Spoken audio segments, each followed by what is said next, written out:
اللہم صلی علی محمد و علی آل محمد۔ یزید نے تخت نشین ہوتے ہی گورنر مدینہ ولید بن عقبہ کے ذریعے حضرت امام حسین علیہ السلام، حضرت عبداللہ بن عمر رضی اللہ تعالیٰ عنہ اور حضرت عبداللہ بن زبیر رضی اللہ تعالیٰ عنہ سے بیعت طلب کی تھی۔ حضرت امام حسین علیہ السلام کو جب مدینہ کے گورنر نے بلایا تو آپ اس کے پاس تشریف لے گئے اور یزید کی بیعت سے انکار کر کے واپس تشریف لے آئے تھے۔ مدینہ کے گورنر نے حضرت عبداللہ بن زبیر رضی اللہ تعالیٰ عنہ کو بھی بلایا تھا، مگر آپ اس کے پاس نہیں گئے تھے اور اسی رات مدینہ منورہ سے ہجرت فرما کر مکہ مکرمہ میں آ گئے تھے۔ ہجرت کے بعد سے اب تک آپ حرم مکہ کی پناہ میں سکون و اطمینان کی زندگی بسر کر رہے تھے۔ واقعہ کربلا کے بعد یزید کے خلاف بغاوت اس مقام تک آ پہنچی کہ یزید کا ہر حربہ ناکام ہو گیا۔ اسے اندازہ ہو گیا کہ اس نے حجاز کے لوگوں پر اپنا اثر و رسوخ کھو دیا ہے، تو بدحواسی میں اسے دوبارہ طاقت کے بل بوتے پر حاصل کرنے کا ارادہ کیا۔ چنانچہ دمشق سے 20,000 افراد پر مشتمل ایک بڑا لشکر مدینہ منورہ اور مکہ مکرمہ پر حملہ کرنے کے لیے بھیجا۔ وہ پاکیزہ ترین مقامات جن کی زیارت کے لیے ہم اپنے جسموں کے ساتھ ساتھ روحوں کو بھی معطر کرتے ہیں، بدبخت یزید نے اپنے ناپاک ارادوں سے حرمین کے تقدس کو پامال کرنے میں کوئی کسر نہ چھوڑی۔ اسی دوران جب اہل حجاز یزید کی حرکات بد کی وجہ سے سخت متنفر ہو گئے تو حضرت عبداللہ بن زبیر رضی اللہ تعالیٰ عنہ نے اہل مکہ کو جمع ہونے کی دعوت دی اور ان کے سامنے ایک مؤثر تقریر فرمائی، جس کا خلاصہ اس طرح سے ہے۔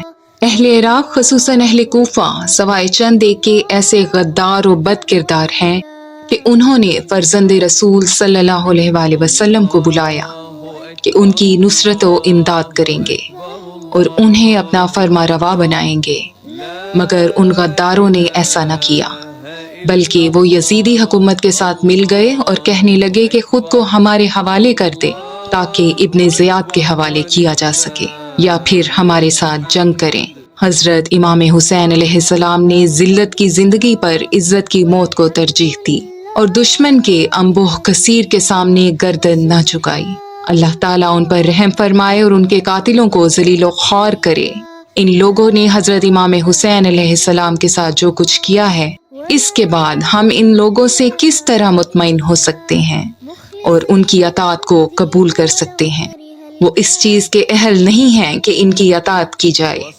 خدا کی قسم، بلا شبہ انہوں نے ایک ایسے شخص کو قتل کیا ہے جو قائم اللیل اور صائم النہار تھا اور ان لوگوں سے امور سلطنت سپرد کیے جانے کا زیادہ حقدار تھا اور اپنے دین اور فضیلت و بزرگی میں ان سے بہت بہتر تھا۔ خدا کی قسم، وہ قرآن کے بدلے میں گمراہی پھیلانے والا نہ تھا۔ اللہ کے خوف سے اس کے گریہ و بقا کی کوئی انتہا نہ تھی۔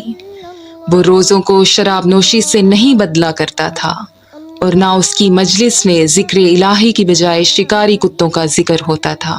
یہ باتیں حضرت عبداللہ بن زبیر رضی اللہ تعالیٰ عنہ نے یزید کی طرف اشارہ کرتے ہوئے کہیں۔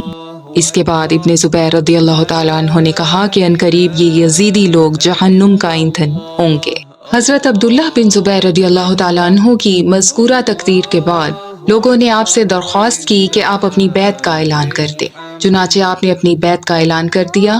مکہ مکرمہ اور مدینہ منورہ کے سب لوگوں نے سوائے حضرت ابن عباس رضی اللہ تعالیٰ عنہ اور حضرت محمد بن حنفیہ رضی اللہ تعالیٰ عنہ کے آپ کے ہاتھ پر بیعت کر لی۔ لوگوں نے یزید کے تمام عاملوں کو مکہ و مدینہ سے نکال دیا اور حجاز مقدس سے یزید کی حکومت کا خاتمہ ہو گیا۔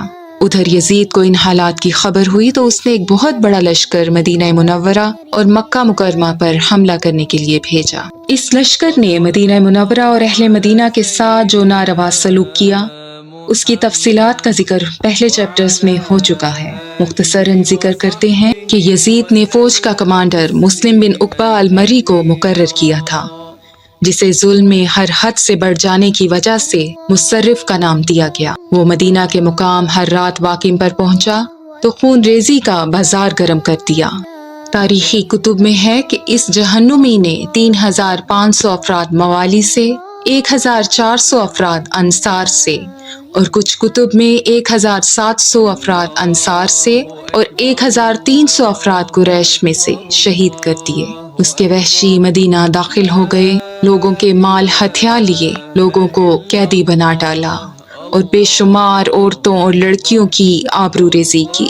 تاریخ کانپ اٹھتی ہے کہ ان مظالم سے پیدا ہونے والے بچوں کو حرہ کی اولاد سے جانا جاتا تھا۔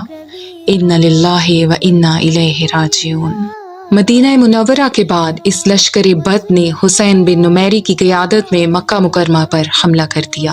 حسین بن نمیری، جسے مسلم نے اپنے مرنے سے پہلے یزیدی فوج کا سپہ سالار مقرر کیا تھا اور مکہ کے محاصرے کی حد 3 دن مقرر کی تھی، لیکن یہ محاصرہ مسلسل 64 دن تک جاری رہا۔ لوگوں کو قتل کرتے رہے اور منجنیقوں سے اس قدر سنگباری کی کہ مکہ معظمہ کے صحن کو پتھروں سے بھر دیا۔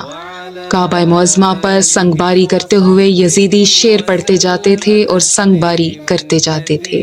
غرض یہ کہ ان بے دینوں نے کعبۃ اللہ پر اتنی زیادہ سنگباری کی کہ آگ لگ گئی، کعبۃ اللہ کا غلاف اور دیواریں جل گئیں اور مسجد حرام کے ستون ٹوٹ گئے۔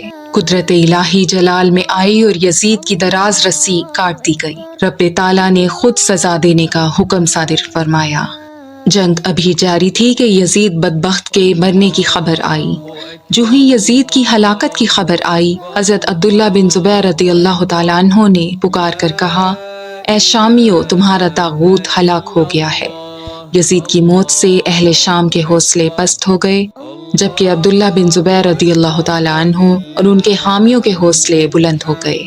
چنانچہ حضرت ابن زبیر رضی اللہ تعالیٰ عنہ نے اپنے ساتھیوں اور خدا کی نصرت کے ساتھ یزیدی لشکر پر بھرپور حملہ کیا۔ یزید کی موت سے لشکریوں کے حوصلے پہلے ہی ٹوٹ چکے تھے، وہ اس حملے کی تاب نہ لا سکے، چنانچہ پسپا ہو کر یزیدی لشکر واپس شام چلا گیا۔